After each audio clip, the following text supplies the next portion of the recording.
Reciban un cordial saludo. Vamos a iniciar una serie de charlas sobre el canal inalámbrico, pero más que todo como mirándolo desde el punto de vista de la radio definida por software. Bien, entonces comenzaremos a hablar principalmente del fenómeno de desvanecimiento para luego ir abordando otros fenómenos. Bueno, cuando damos una mirada a este fenómeno de desvanecimiento, pues básicamente el impacto que nos interesa ver desde el punto de vista de la radio definida por software es lo que ocurre con la constelación. Bien, comencemos a ver qué es el desvanecimiento. Aquí tenemos un campo definido por tres ejes, un campo tridimensional. También podríamos decir que esto es una gráfica con coordenadas esféricas. Bien, en el punto central tenemos el transmisor. Suponiendo que el transmisor tiene una antena isotrópica, o sea que irradia hacia todas partes uniformemente, entonces la energía va a resultar distribuida en una esfera. Y esa esfera será cada vez más grande a medida que se propaga la energía. Pero para un receptor que está quieto a una distancia d, pues él, ¿qué es lo que percibe? Primero que, ok, en el punto de origen hay una potencia transmitida, pero esa potencia es transmitida, como ya dije, se está distribuyendo en un área cada vez más grande. Se está distribuyendo básicamente en el área de una esfera. Y el área de la esfera es 4pi d al cuadrado. Entonces, podemos estar hablando de algo que se conoce como la densidad del flujo de potencia. Esa densidad de flujo de potencia, pues, es la potencia transmitida dividida entre el área de la esfera. O sea que sería la potencia transmitida dividida entre 4pi d al cuadrado y está dado en watts por metro al cuadrado. Bien. Tenemos aquí nuevamente ese campo para continuar haciendo algunos razonamientos. Obviamente, entre más lejos esté el receptor, pues menor va a ser esa densidad de flujo de potencia, ¿cierto? Porque la esfera es cada vez más grande. Una antena receptora capta una potencia determinada y esa potencia determinada es igual a la densidad del flujo de potencia que hay allí por algo que podríamos decir que es el área que es capaz de captar la antena, que sería como el área de recepción. Entonces, cuando uno dice que un receptor tiene una potencia recibida a una cierta distancia, pues podría también imaginar que el receptor tiene asociada un área, ¿sí? Y eso es lo que se conoce como el área efectiva de la antena. Es decir, que hay antenas más sensibles que captan mayor potencia a la misma distancia y por lo tanto esas antenas se consideran que tienen un área efectiva mayor. Ahora veamos lo siguiente. Una antena isotrópica tiene un área efectiva conocida.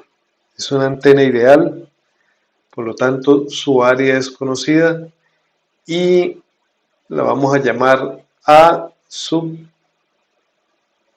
effect, o sea, área efectiva de la antena isotrópica, que es igual a lambda al cuadrado por 4pi, lo cual significa que es la velocidad de la luz al cuadrado sobre 4pi por f al cuadrado. Esa es el área efectiva de una antena isotrópica. Entonces veamos lo siguiente. Si en la parte receptora también tenemos una antena isotrópica, vamos a obtener algo que vamos a conocer como la ecuación de Friis. Pues es la manera de encontrar la potencia recibida, que sería la densidad de flujo de potencia multiplicado por esa área efectiva de la antena isotrópica. Eso es igual a SD multiplicado por delta al cuadrado sobre 4pi. Entonces, SD recordemos que es igual a la potencia transmitida sobre el área de la esfera. La escribimos. Y al final, entonces, obtenemos que la potencia recibida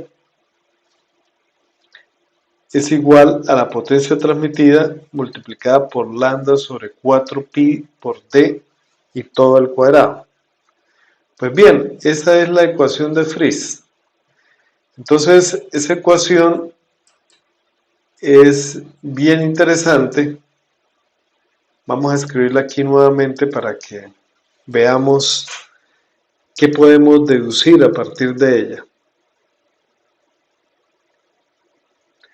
Entonces, la potencia recibida es igual a la potencia transmitida multiplicado por lambda sobre 4pi d y todo al cuadrado.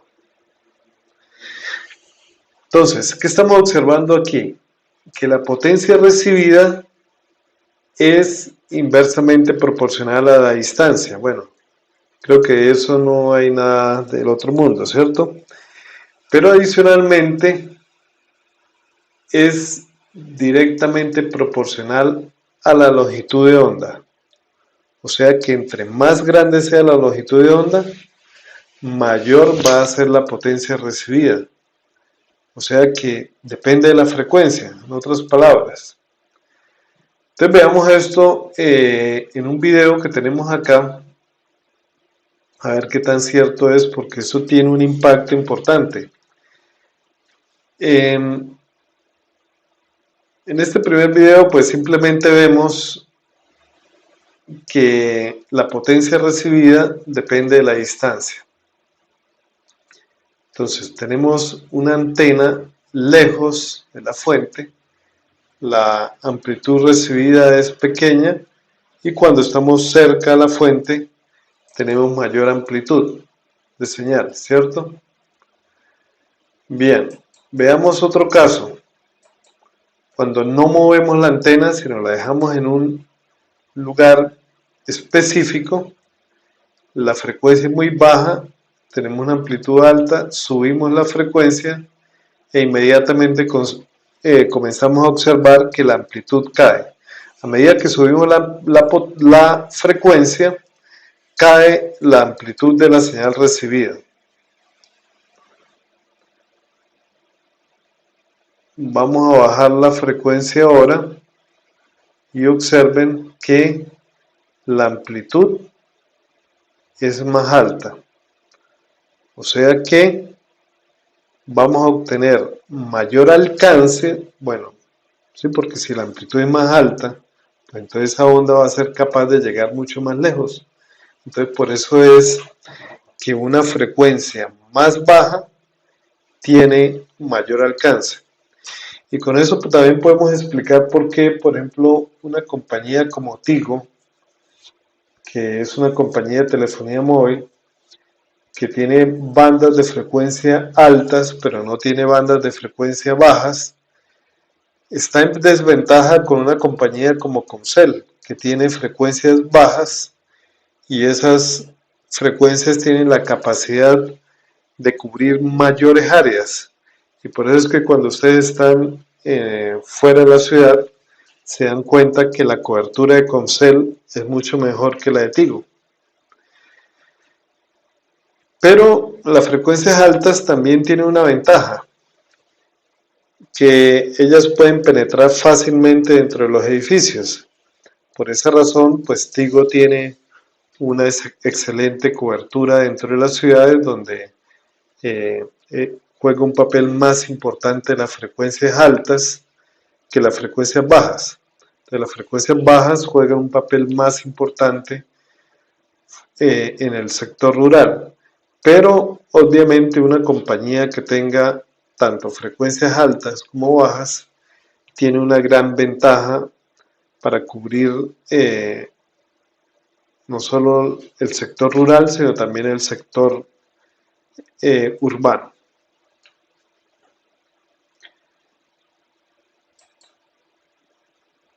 Bien, volvamos entonces aquí a la ecuación de Friis.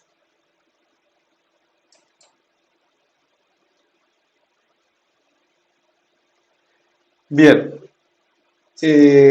¿cómo influye ese desvanecimiento?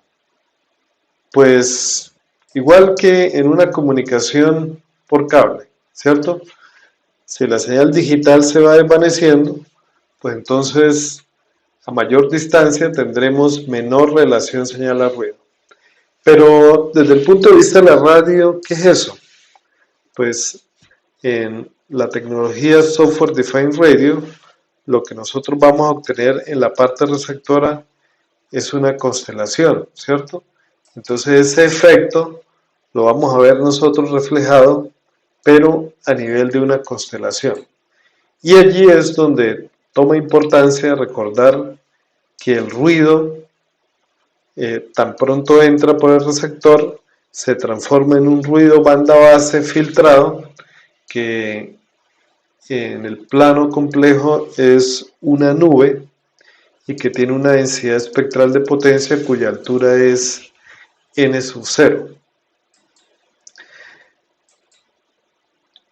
Si nos ponemos a hacer análisis del ruido que llega a un punto de constelación, entonces vemos que, bueno, no solamente hay como una afectación en magnitud, sino unas desviaciones de fase que se producen allí.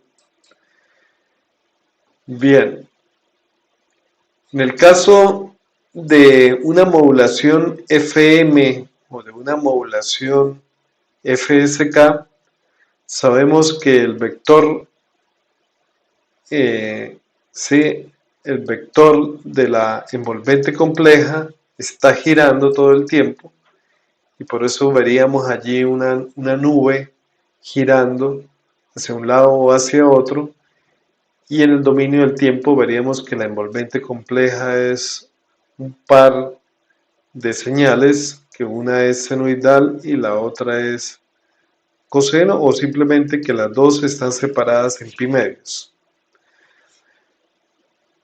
Bien, pero si no es FSK, sino es un tipo de modulación basado en constelaciones, entonces lo que vamos a obtener es lo que ya hemos visto desde hace rato, que para el caso de la modulación QPSK tenemos 4 puntos, pero en forma de nube. Y lo mismo tenemos aquí para la 8PSK. Bien, ¿cómo luchamos nosotros contra el fenómeno de desvanecimiento? Pues luchando contra el ruido blanco. ¿Y cómo lo hacemos? Pues como ya lo hemos visto, que es usando el filtro de acoplamiento, y también hay un decisor que está representado en la parte interna del demodulador. ¿Sí? Por lo menos así está hecho en GNU Radio. O sea, hay un decisor que no lo llamamos decisor, lo llamamos demodulador, pero él hace ese papel de poder decidir, bueno, esta nube a qué punto de constelación le corresponde.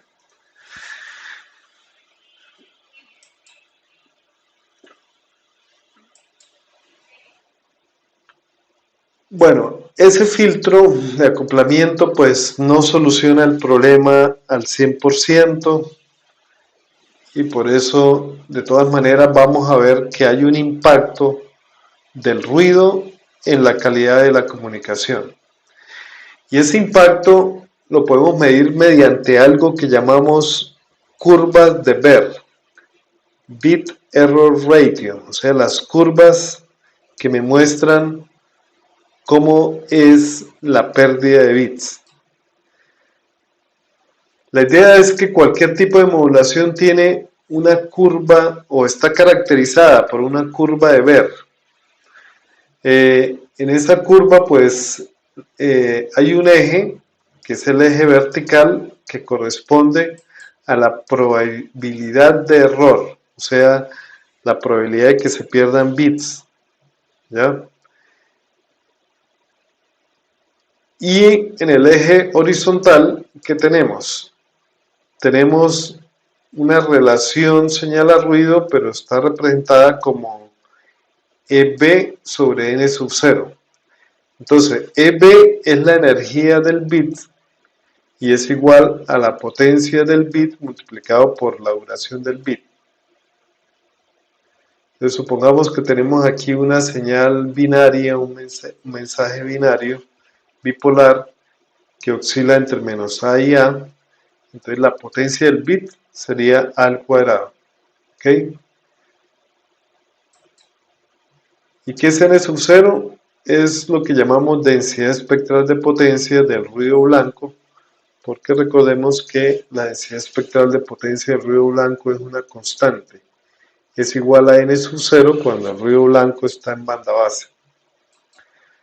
Bien, pero también puede que sea más natural hablar de algo que se conoce como curva de Serre, que significa Symbol Error Rate. Aquí tenemos un ejemplo de diferentes curvas de Serre y la diferencia es que lo que analizamos no son los bits perdidos, sino los símbolos perdidos, ¿sí? Y por eso en el eje horizontal no tenemos la relación de energía de bit sobre n sub 0, sino energía del símbolo sobre n sub 0.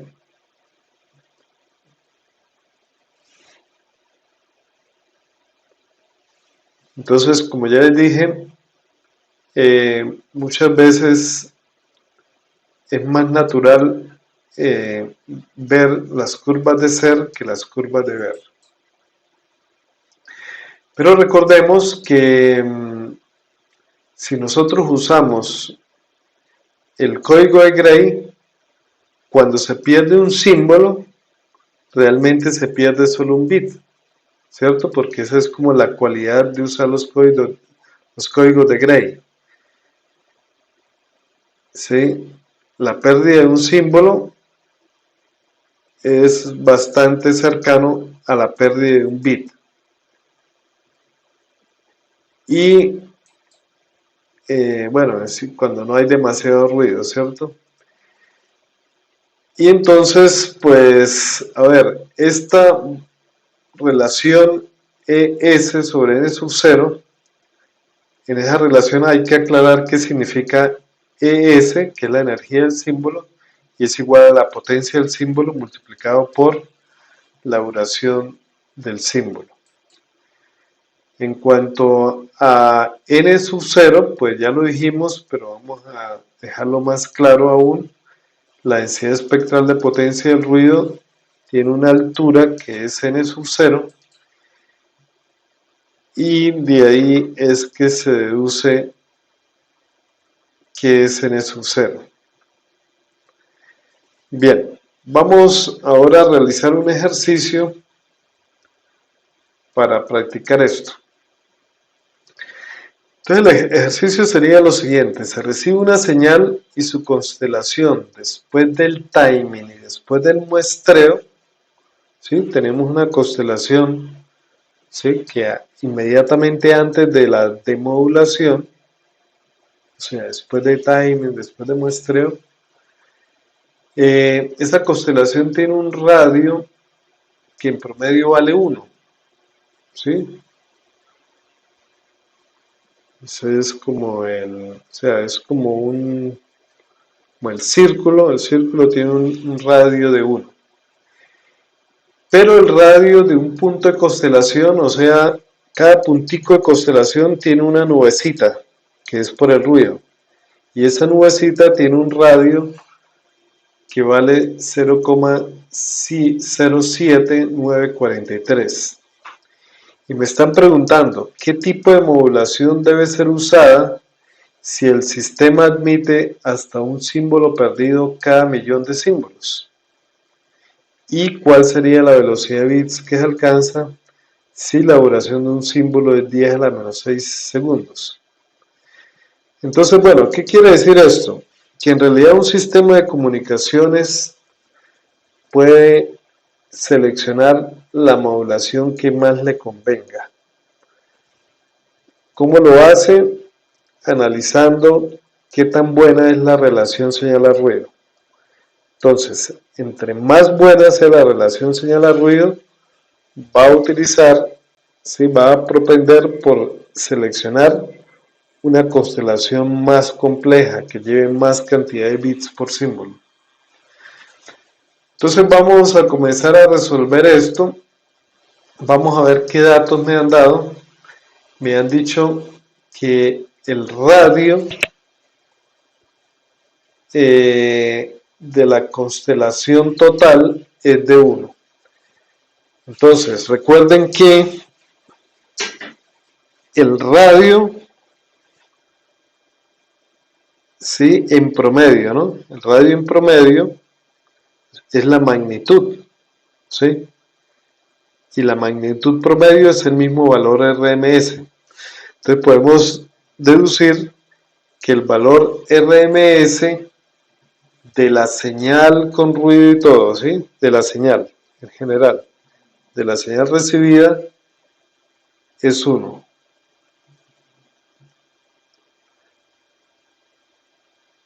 ¿Sí? Ahora, el valor RMS o sea, ese número que me acaban de dar de 0,07943 viene a ser entonces el valor RMS del ruido. De esa manera podríamos decir que la potencia de la señal es 1, mientras que la potencia del ruido sería ese valor RMS al cuadrado, que sería 0,00628849. Traduciendo esto de dBs, entonces la potencia del ruido es 0 dBs y la potencia de la señal es 0 dBs y la potencia del ruido sería menos 22 dBs. ¿Ok?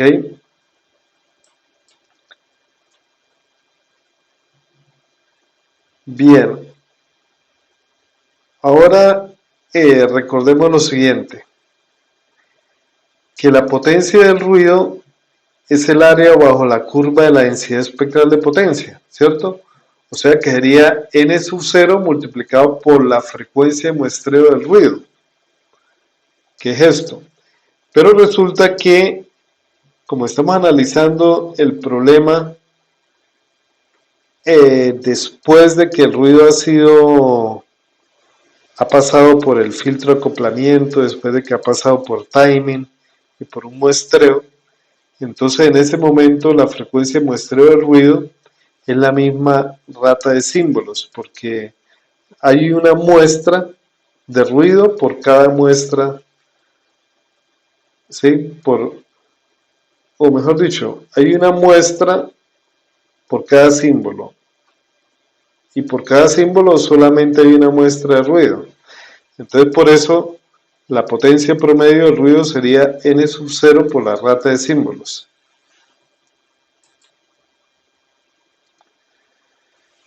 Ahora, ¿qué significa la energía del símbolo? Es la potencia promedio de la señal por la duración del símbolo, ¿cierto? O sea que es la potencia promedio de la señal sobre la rata de símbolos. Entonces, si analizamos ahora qué es S sobre n sub 0, y usamos esta formulita que acabamos de obtener acá y usamos la fórmula para n sub 0, la despejamos.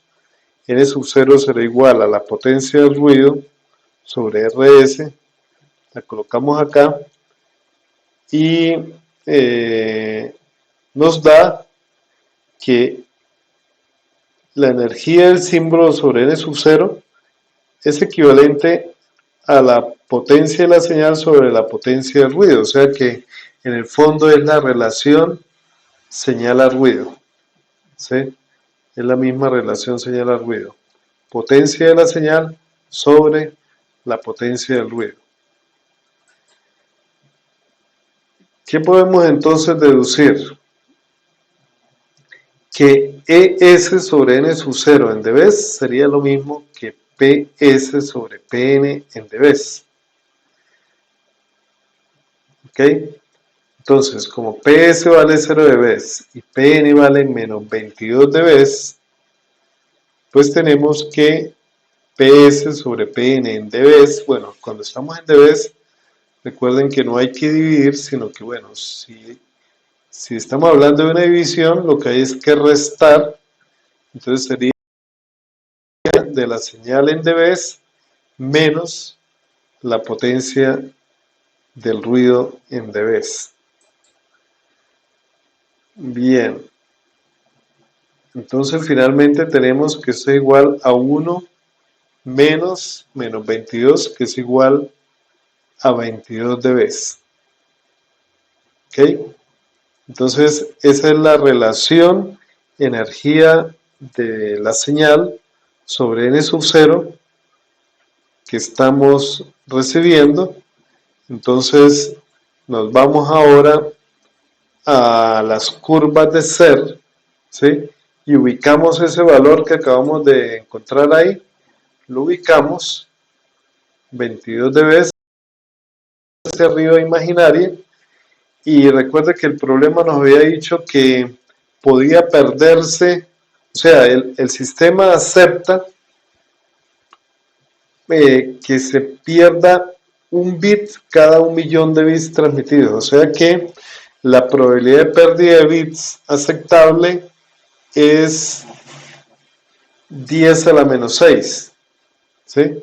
10 a la menos 6, entonces por eso es que trazamos esa línea horizontal y dibujamos este puntico, ahí es donde nos encontramos en este momento, ¿sí? O sea, tenemos 22 dB de relación energía de símbolo sobre n sub 0 y perdiendo un símbolo, no un bit, sino un símbolo, ¿sí? Un símbolo cada 1.000.000 de símbolos transmitidos.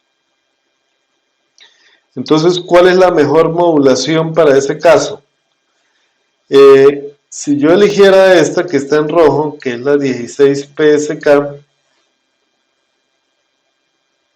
ella entonces tendría que proyectar esta línea hacia arriba. Y cuando la línea se cruza con esa curva, vemos que la probabilidad de pérdida es 0,001, o sea que se pierde, de 1.000 símbolos se pierde un símbolo. Entonces no nos sirven y tampoco nos sirven las curvas que están a la derecha.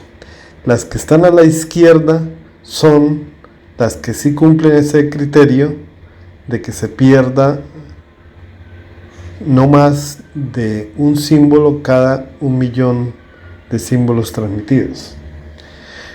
Entonces, pues ahora lo que falta es seleccionar una de los métodos o una de las curvas que están en la parte izquierda. ¿Cuál podría ser la mejor? Esta es la 16QAM. La que sigue es 4PAM. Esa no nos sirve porque esa no es una modulación inalámbrica. Eso es como para transmitir símbolos pero por un cable. Esta amarilla es la QPSK. Y esta azul sería la BPSK. Recordemos que con la modulación BPSK lo que uno transmite es un bit por cada símbolo. Con la QPSK serían 2 bits por símbolo. Y con la 16QAM se transmiten 4 bits por símbolo. Entonces, desde ese punto de vista, como todas ellas tienen el mismo espectro, pues nos interesa transmitir aquellos símbolos que tengan mayor cantidad de bits, y en ese caso sería la 16QAM. Bien, entonces, como les decía, para cualquier caso la rata de símbolos sería 1 sobre tsim, que en nuestro caso nos daría 1 megabaudio. El número de bits por segundo sería el logaritmo en base 2 de m, que nos da 4, y por lo tanto la rata de bits sería 4 veces la rata de símbolos, que nos da 4 megabits por segundo. Ahí era donde queríamos llegar. Pues como ustedes pueden ver, hemos logrado seleccionar la modulación que resulta siendo más eficiente para transmitir una mayor rata de bits cuando la relación señal-ruido es 22 dB. Bien, más adelante veremos, para la próxima, veremos una implementación en GNU Radio para medir bits perdidos o símbolos perdidos, bueno, a lo mismo, y también para obtener entonces curvas de Baire y curvas de Serre. Pero eso será en una próxima oportunidad. Muchas gracias por su atención.